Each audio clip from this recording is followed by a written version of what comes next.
안녕하세요. 제이딕입니다. 두 번째 영상을 올리게 됐습니다. 지난 시간에는 차트는 왜 그리나? 그래서 블래시를 얘기했죠. 싸게 사서 비싸게 팔기 위해서 그린다. 두 번째는 매매 타이밍을 잡기 위해서 그린다. 세 번째는 합리적인 기준을 갖기 위해서다. 제가 이제 이 영상을 찍기로 마음을 먹게 됐던 이유가 뭐냐면, 저 같은 이제 코리니 분들께서 이제 매매를 하는데 다양한 이제 정보를 취합하잖아요. 그런 정보를 통해서 이제 매매 기준을 정하는데 시장에 떠도는 그런 많은 그런 기준들이 어, 생각보다 잘못된 그런 정보들이 너무 많았어요. 그래서 그런 잘못된 정보들을 어, 뭔가 좀 바로잡을 필요가 있겠다. 제가 누군가에게 뭐 가르치거나 그럴 수준은 아니지만 제가 수백 번, 수천 번 물려보면서 이렇게 남의 말을 따라서만 해서는 안 되겠다. 그래서 제 스스로 어, 참 많은 책을 좀 보면서 뭔가 이게 잘못됐구나, 이거는 잘못됐구나, 이거는 맞구나, 라는 것들을 판단할 수 있게 되었습니다. 그래서 제가 알게 된 이런 그 사실들을 함께 공부하는 차원에서 쉐어를 해야겠다, 이런 생각에서 영상을 찍게 되었습니다. 그래서 오늘은 이제 두 번째인데, 지난 시간에 차트는 왜 그리는가, 이제 그걸 알아봤다면, 그러면 차트는 어떻게 그려야 되는가, 그리고 차트는 어떻게 봐야 되는가에 대해서 구체적으로 한번 보려고 합니다. 그래서 제가 한 6가지 정도 오늘 간략하게, 오늘 최대한 좀 간략하게 한번 얘기해 보려고 합니다. 첫 번째는 패턴 분석법입니다. 이 패턴 분석법은 뭐냐면, 특정한 어떤 모양이 나오면 하락을 한다, 또 상승을 한다, 뭐 그런 것들을 보는 거거든요. 이제 패턴이라는 것이 반복되는 어떤 문양을, 모양, 이런 것들을 의미하잖아요. 그래서 이제 예를 들면 뭐 이런 거겠죠. 뭐 이제 우리가 흔히 알고 있는 뭐 이렇게 헤드 앤 숄더 모양이 나오면 요 렉라인, 여기를 요렇게 모양이 나오면 한 요 지점에서 여기를 뚫고 내려가면 하락 추세가 이어진다. 그래서 여기에서는 매도를 한다. 뭐 반대 역 헤드 앤 숄더 형도 있겠죠. 이런 식으로 그러면 이렇게 저점을 이렇게 다진 다음에 요게 여기나 높이는 중요하지 않아요. 이렇게 어떤 모양이 나오면 여기를 돌파할 때, 여기 저항 구간 요 두 개를 돌파할 때 여기에서 매수를 한다. 뭐 이런 거겠죠. 그리고 또 뭐가 있을까요? 뭐 어센딩 트라이앵글 뭐 이런 패턴이 있겠죠. 저점을 살짝씩 높여가면서 이렇게 될 경우에 요거를 돌파하면 여기에서 매수를 한다. 뭐 이제 이런 게 있고, 또 반대가 있겠죠. 반대에도 이렇게 어, 이렇게 아이고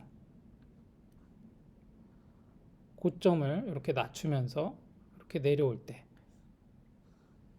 이때 여기를 깨고 내려가면 여기서 매도를 한다. 뭐 이런 식으로 어, 어떤 특정한 모양이 나오면 그 모양을 보고 매매의 타이밍을 잡거나 어떤 기준을 잡는다. 그래서 이게 패턴 분석법이고요.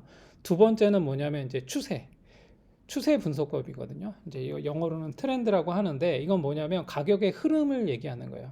이제 가격이라는 건 크게 세 가지가 있겠죠. 상승, 그 다음에 하락, 그리고 또 하나가 있죠. 횡보. 이렇게 세 개가 있어요. 그래서 음, 추세 분석법은 이 상승, 하락, 횡보의 이 가격의 흐름을 보고서 이제 보는 그 매매의 기준을 정하는 거겠죠. 가령 예를 들면 이제 우리가 알게 이렇게 되면 우상향하는 차트, 우상향, 그리고 또 이렇게 내려오면 우하향하는 차트, 뭐 이렇게 우리가 분석을 하잖아요. 그래서 이 추세도 되게 중요한데, 이제 추세의 특성이 있어요. 추세는 뭐냐면 이제 그 관성이라는 게 있거든요. 그러니까 이제 관성이라는 건 뭐냐면 우리 흔히 그런 얘기 하잖아요. 이렇게 버스를 타고 가는데 이쪽 방향으로 이렇게 가다가 이 버스가 갑자기 멈추면 이 안에 타고 있던 사람들도 이렇게 앞으로 쏠리는 현상이 있잖아요. 그런 것처럼 이 주식이나 이제 코인들도 이런 그 어떤 방향으로 한 방향으로 이렇게 우상향을 하게 되면 일시적으로 이렇게 출렁이더라도 결국에는 이 방향으로 계속 관성에 이끌려서 가게 된다. 이제 뭐 추세는 약간 그런 개념이라고 보면 돼요. 그래서 추세 분석법이 있고 세 번째로는 뭐냐면 시장 특성 분석법이라는 게 있어요. 이제 이건 뭐냐면 캐릭터인데 이제 지금 이게 정상이냐 비정상이냐, 정상적인 지금 시장이 정상적인 상황이냐 비정상적인 상황이냐, 이제 이거를 보는 건데요. 이제 뭐냐면 정상적이라고 하면 보통 가격이 안정적으로 가는 거예요. 이제 만약에 우상향하는 이렇게 차트가 있다면, 아이고, 우상향하는 차트가 이렇게 있다면 정상적인 어떤 그 범위 내에서 이게 이렇게 가격이 이렇게 움직이고 이렇게 가는 거죠. 근데 비정상적이라는 건 뭐냐면 여기서 갑자기 이렇게 올라가는 거예요. 아니면 여기서 갑자기 이렇게 내려가는 거죠. 그래서 이거는 뭐냐면 이렇게 되는 거는 이제 과열, 그리고 이렇게 되는 거는 이제 침체, 뭐 이런 식으로 보는 거거든요. 그래서 어떤 정상적인 범주 내에서 추세 라인을 타고 이렇게 가다가 갑자기 급락을 하거나 급등을 하거나 이럴 때, 이때는 뭐겠죠? 과매수라고 얘기를 하죠.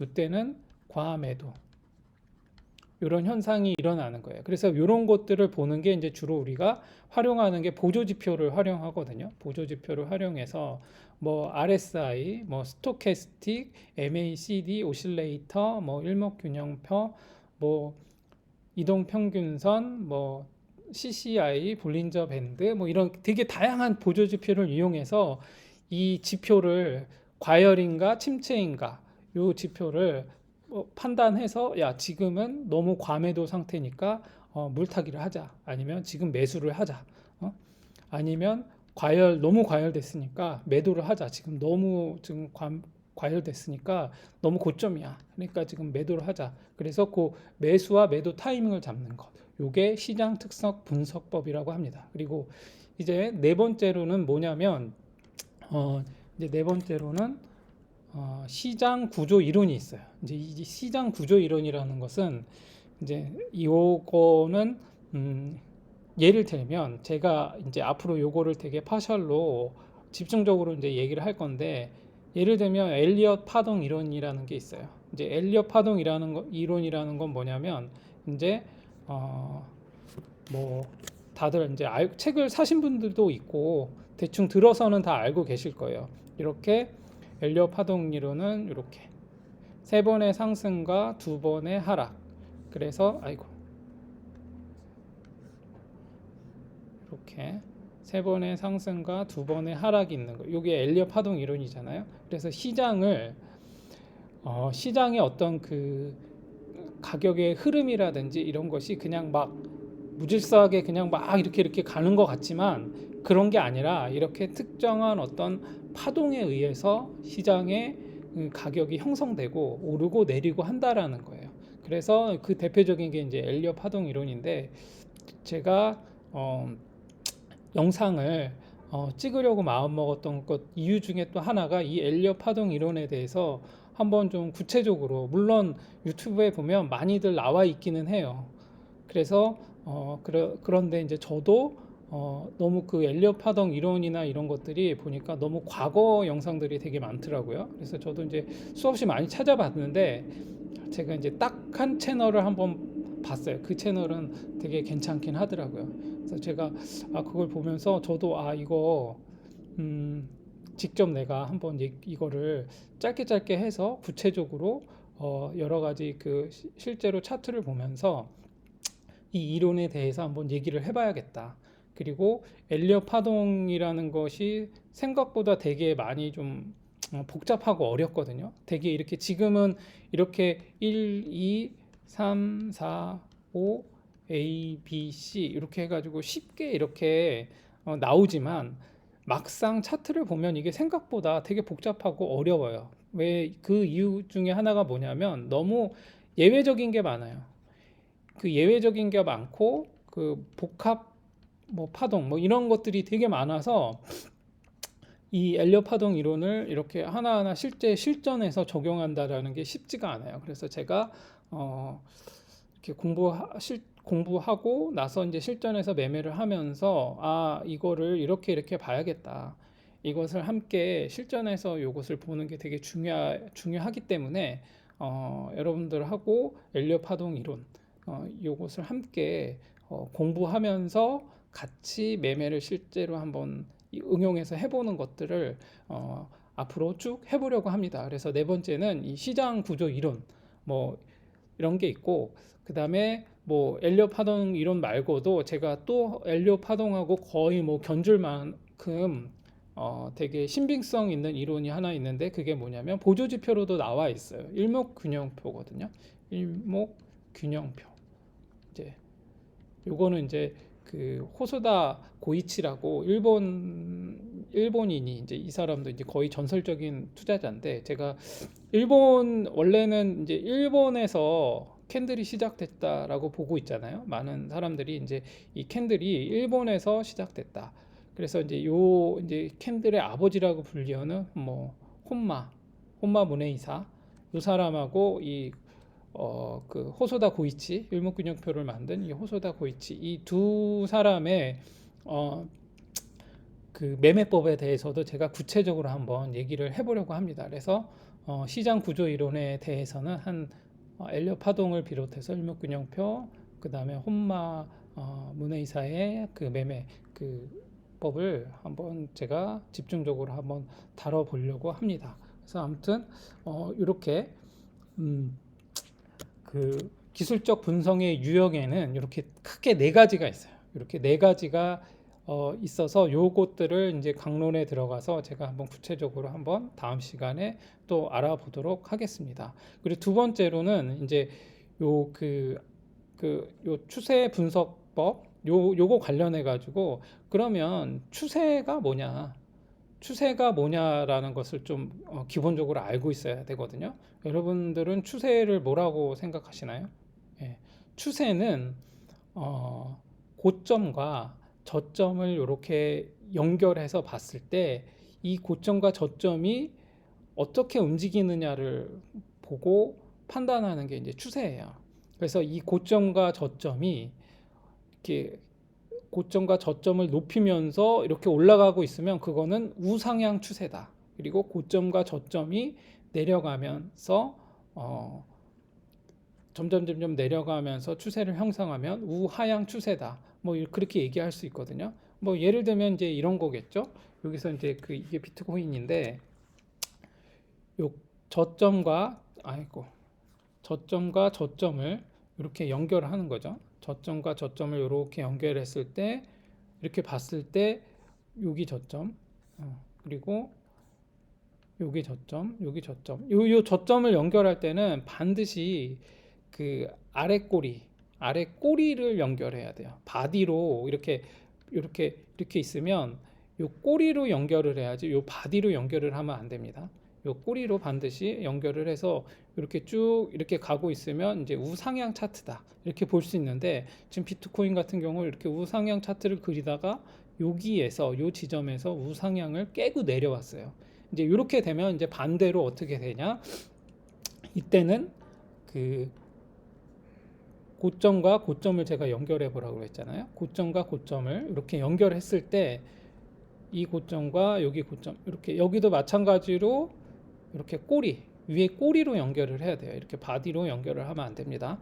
이렇게 해서 쭉 이렇게 내려오면 요거는 우하향 차트다 이렇게 볼 수가 있습니다. 그래서 요 우하향 차트에서 이렇게 지금 여기도 한번 치고 올라왔죠. 그래서 요 우하향 차세 그 추세선 위로 얘가 올라왔어요. 그래서 여기서 이렇게 횡보하고 있는데, 요 추세 라인을 깨고 내려가지 않으면 이렇게 지지를 받고 갈 수 있다라고 할 수 있겠죠. 그래서 요 추세는 고점과 저점을 연결했을 때 얘가 우상향을 그리고 있는지, 고점과 저점을 높이면서 올라가는지, 그리고 고점과 저점을 낮추면서 내려가는지, 그거에 따라서 달라지는 거예요. 그래서 추세는 고점과 저점을 연결한 것이다. 고점과 저점들이 움직이는 방향이다. 이렇게 얘기할 수 있어요. 그리고 이제 세 번째로는 추세를 그리는 목적이 무엇인가? 추세를 왜 그릴까요? 아까 여기서도 보면 이제 추세를 그리는 목적은 뭐 흔히들 알고 있는 게 뭐 추세를 그리는 게 이렇게 추세를 이렇게 쭉 그렸어요. 추세를 그리는 게 어, 이렇게 추세를 그리고 나서 이거 뭐 어? 뻔한 거 아니야? 올라가는 거, 뭐 내려가는 거 이거 너무 뻔한 거 아니야? 이거 뭐 이거 모르는 사람이 어딨어? 이거 뭐 그냥 그리는 거 뭐 그냥 뭐 개나 소나 다 하는 거 아니야? 뭐 이렇게 말씀하실 수가 있어요. 근데 추세를 그리는 목적은 진짜 궁극적인 목적은 뭐냐면요. 요거를 보기 위해서예요. 요게 뭐죠? 요거를 조금 우리가 그래도 공부하는 사람들인데 뭐 좀 전문적인 용어를 써야겠죠. 전환점이라고 해요. 추세가 우상향 추세를 이렇게 쭉 이어가다가 한 번, 두 번, 세 번 이렇게 터치하고 우상향을 하다가 여기에서 깨지고 내려왔어요. 추세를 그리는 궁극적인 목적은 전환점을 파악하기 위한 거예요. 이게 지지가 되느냐 내지는 이렇게 돌파돼서 붕괴가 되느냐 이 전환점을 파악하기 위해서 추세를 그리는 거거든요. 그래서 추세 라인 뭐 이렇게 쭉쭉 그려놓고 뭐 어쩌고 저쩌고 이렇게 얘기하는 게 그게 중요한 게 아니라 실제로 이 추세가 유지가 되느냐 아니면 붕괴가 되느냐 요걸 파악하기 위해서 하는 거니까 저 추세선을 그리는 목적을 이제 분명히 알고 있어야 된다. 저는 이제 그렇게 얘기를 하고 싶습니다. 그래서 이 이제 그 추세 라인을 그리면서 이 그 전환점을 파악하는 것은 뭘 얘기하냐면 이 시장의 궁극적인 특성에 대해서 알 수 있는 것을 얘기하는 거거든요. 그게 뭐냐면 제가 이제 블로그에 가끔씩 이제 올리지만 영원한 영원한 하락도 상승도 없다. 그래서 이렇게 굴곡이 이렇게 있다. 올라가면 내려가고 또 올라가면 내려가고 이렇게 한다. 지금 이렇게 쭉 내려가서 이렇게 올라갔다가 이렇게 영원히 내려갈 것 같죠. 그렇지 않다. 하락이 있으면 상승도 있다. 그렇기 때문에 이 추세를 통해서 그 전환점을 파악하고 이게 지금 계속 하락할 것인지 이 정도면 너무 많이 내려왔다. 이제 올라갈 때 됐다. 이런 것들을 파악하기 위해서 이제 추세선을 그린다. 이제 그렇게 파악하고 계시면 될 것 같아요. 그리고 이제 네 번째로는 그러면 이 보통 흔히들 많은 그 사람들이 야 어차피 주식은 뭐 코인도 그렇고 올라가는 거 아니면 내려가는 거 아니야?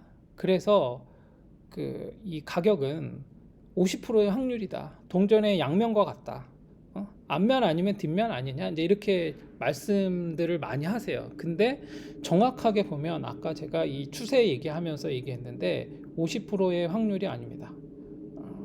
뭐 아시는 분은 아시겠지만 제가 가끔 언급을 했었는데 몇 프로의 확률이냐면 30 아이고 33%의 확률이다.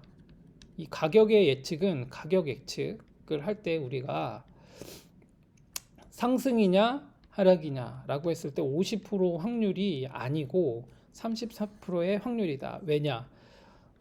이 파동은 이렇게 가다 보면 이렇게 쭉 상승도 하고 하락도 하죠. 근데 뭐가 있냐면 상승, 하락 그리고 또 한 가지가 있는데 횡보가 있어요. 지금이 이제 요 상태거든요. 근데 사람들이 요것들을 계산해 놓지를 않아요.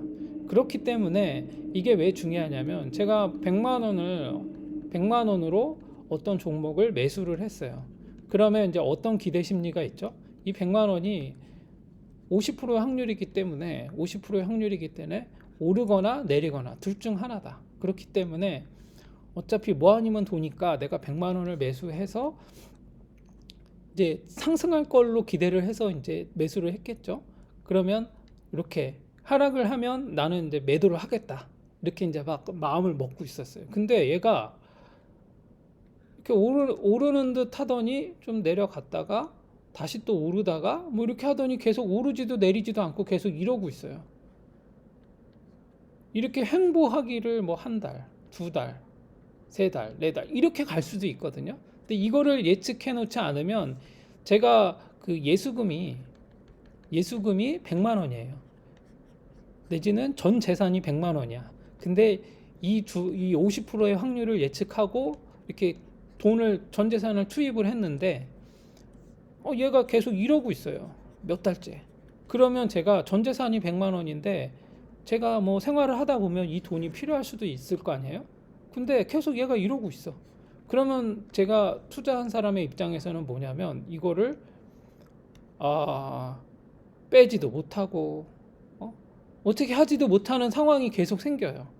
그렇기 때문에 반드시 투자를 할 때는 이 33%의 확률을 갖고 있기 때문에 낮은 확률이죠. 그렇기 때문에 전 재산을 뭐 몰빵을 하거나 이러면 안 된다. 그래서 자금 관리를 하는 데 있어서 이 확률은 상당히 중요한 개념이기 때문에 그것을 알고 넘어갔으면 하는 바람에서 제가 요거를 얘기했습니다. 그리고 이제 다섯 번째로는 지지선과 저항선. 그러니까 우리가 이제 차트를 보면 지지와 저항을 많이 보는데요. 이제 이 지지와 저항을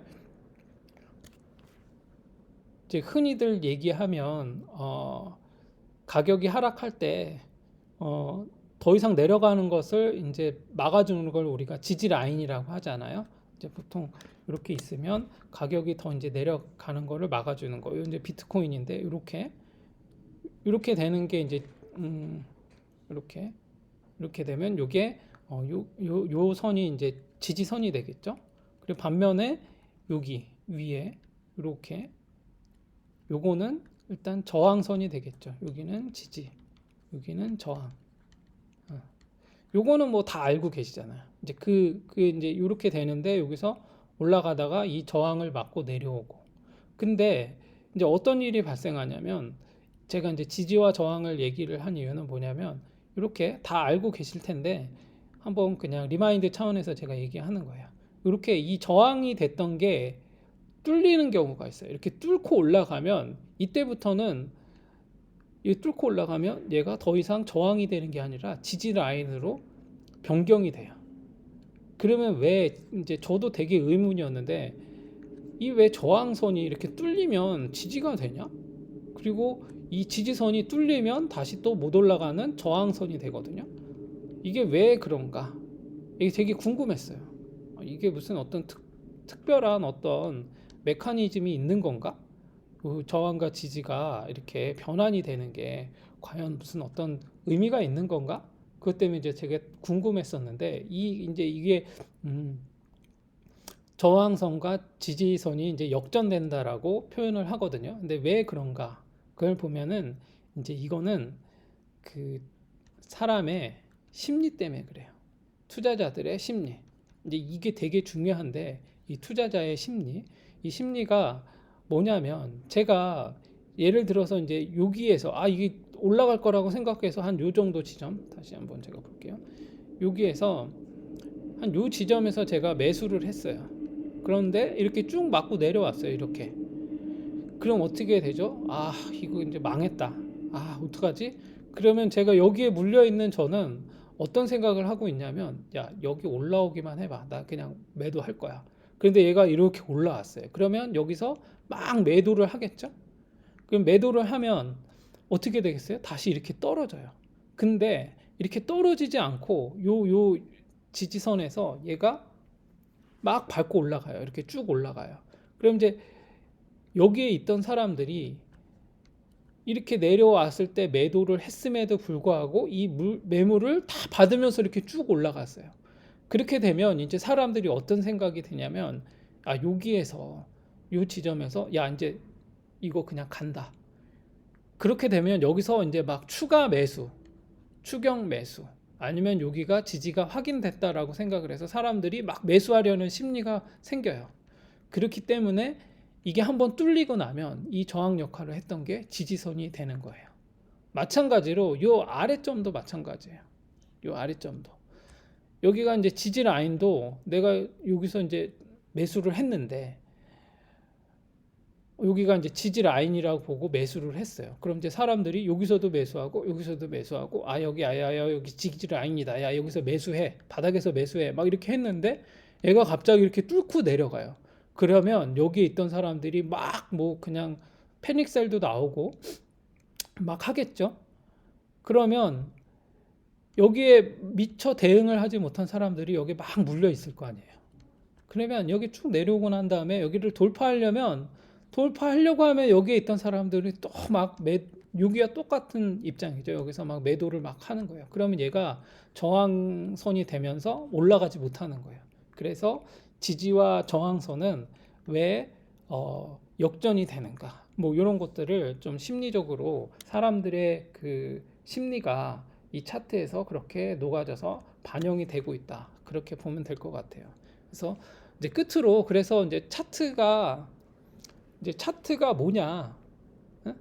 차트는 제가 첫 시간에 차트를 왜 그리는가 얘기를 했잖아요. 그 이유는 어, 가장 궁극적인 이유는 싸게 사서 비싸게 팔기 위해서 차트를 그리는 거고 차트를 보는 거예요. 근데 차트는 절대 불변의 법칙이 아니다. 이렇게 이해하고 계시는 게 되게 중요해요. 여기에서 많은 사람들이 회의하고 야 이거 뭐 별로 의미 없는 거 아니야 라고 생각할 수가 있는데 왜냐하면 어차피 오르거나 내리거나 뭐 별로 뭐 중요한 거 그게 뭐 이렇게 의미 있는 건 아니지 않냐. 그래서 차트는 예측이거나 예상하는 게 아니에요. 엄밀하게 얘기하면 차트는 대응하는 거거든요. 차트를 보고 이게 이럴 확률이 있다. 이럴 수도 있겠다라고 해서 미리 마음의 준비를 하고 대응을 하기 위해서 차트를 보는 거지 차트를 통해서 예측을 하는 게 아니에요. 그리고 또 하나는 좀 전에 제가 말씀드렸지만 차트는 이 차트를 통해서 그 시장의 매매자들, 시장에 그 참여하고 있는 투자자들의 심리를 이 차트를 통해서 파악하려고 차트를 보는 거예요. 그래서 차트는 절대로 예측이나 예상하려고 하는 게 아니라 그 차트에 녹아져 있는 투자자들의 심리를 파악하고 그 대응을 하기 위한 것이다. 이렇게 이해하고 계시면 될 것 같아요. 오늘은 제가 이렇게 상당히 뭐 많은 분들이 알고 계신 하나만한 얘기이긴 하지만 제가 이렇게 그 두 번째로 그 차트를 어떻게 봐야 되고 차트에는 어떤 유형이 있고 그리고 차트는 어떻게 그려야 되는가에 대해서 한번 살펴봤습니다. 다음 시간에는 이제 요과 관련해 가지고 이제 구체적으로 기술적 분석을 함에 있어서 기본적인 그 패턴 그리고 캔들 뭐 추세 이런 거 관련해 가지고 제가 구체적으로 하나씩 제가 또 한번 짧게 한번 해보도록 또 올려보도록 하겠습니다. 오늘도 월요일인데 좋은 시간 보내세요.